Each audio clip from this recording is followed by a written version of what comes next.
Hello, everyone. Hope I'm finding you at a good time. Hope you're going to enjoy this. Trying out something a little bit different. I'm now using a webcam instead of my normal camera, and we'll see how the quality looks. If you're fine with the quality of the webcam, trying to do it like this will actually help cut back on my editing, and would also help me to speed up doing other reviews.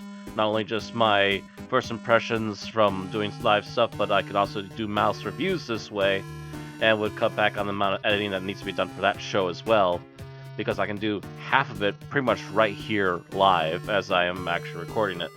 So give me a heads up on what you think of it.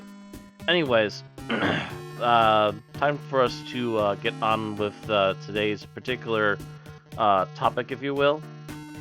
And today I'm going to be covering my experience with the newest Rambo movie.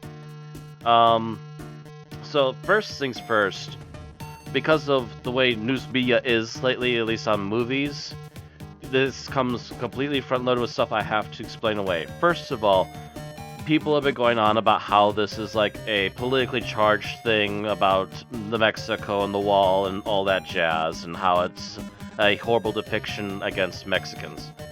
Not only have I seen multiple Mexicans say that's not even the case, I can also tell you point blank that there are just as many good characters that we can name as bad characters who are supposedly of Mexican descent or come directly from Mexico in this film.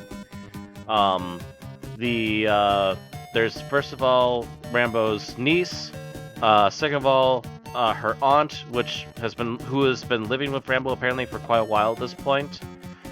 There might be a relationship going on there. We can't say for sure. They don't actually focus on that because that's not the main point of the story.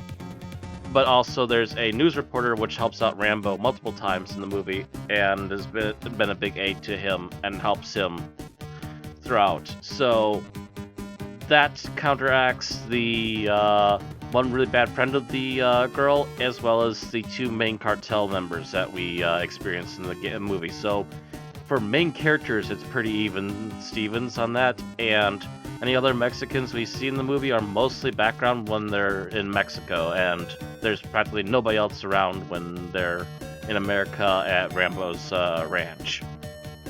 So that, more or less, out of the way. None of the other politically charged stuff comes up either, like there's no mentions of the wall. Literally, if there's any kind of real mention of the wall at all, technically it's because there's like a fenced up border wall and Rambo just rides over it and that's it. So that and maybe one or two shots of people going through the border check when they're going into Mexico. So all the political stuff out of the way. I don't like to have to delve into political stuff, but it's literally this kind of nonsense that got over-mentioned a lot in Rechanged Music. I also hope you're enjoying the background music, as I'm hearing it live too. But I think we should now delve into the story really quick. Basic story is Rambo's niece decides she wants to make contact with her father to try to figure out why he abandoned her and her mother when her mother was dying of cancer. She doesn't like the answer she gets and goes into a depression. Her supposed friend takes her to a bar to try and drink her problems away, and that's when a cartel member drugs her and kidnaps her. Rambo finds out that his niece has gone missing and goes to find her. After being beaten up by the cartel on the first encounter, he comes back the second time and saves her, but on the way back home she dies from an overdose because of all the drugs they put into her system as revenge for Rambo trying to save her. Rambo decides that he's going to get revenge, contacts the news reporter that helped save him from the initial beat-up from the cartel members, and finds where one of the cartel leaders lives, at least one of the two that were majorly involved in what happened, decapitates him, and sets up the others to come find him in America, where he sets up his entire ranch with explosives and other traps, and has been building tunnels for multiple years underground, and lures them in to essentially almost become like a slasher film as Rambo does away with all his enemies.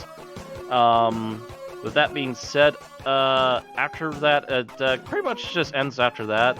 He gets the revenge he wanted, and despite being injured, the majority of the end credits is just him sitting on the front porch, although I believe I saw clips of him on horseback riding away, but not sure on that. And we also see a montage of previous clips from the other movies as well. So that's about the summary of it, and I hope you don't mind the spoilers. It's been a couple weeks, so I'm going to allow the spoilers at this point. I really enjoyed this movie, especially when it gets to kicking in full end revenge. When he attacks the cartels directly, and then lures the rest of them in to fight him. Just grade A Rambo stuff that you want to see in there. So it totally gets a thumbs up from me.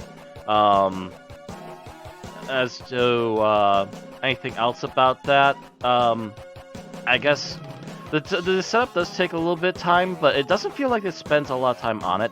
Another good thing is that they know what they're aiming for, and they don't try to waste your time too much with other things.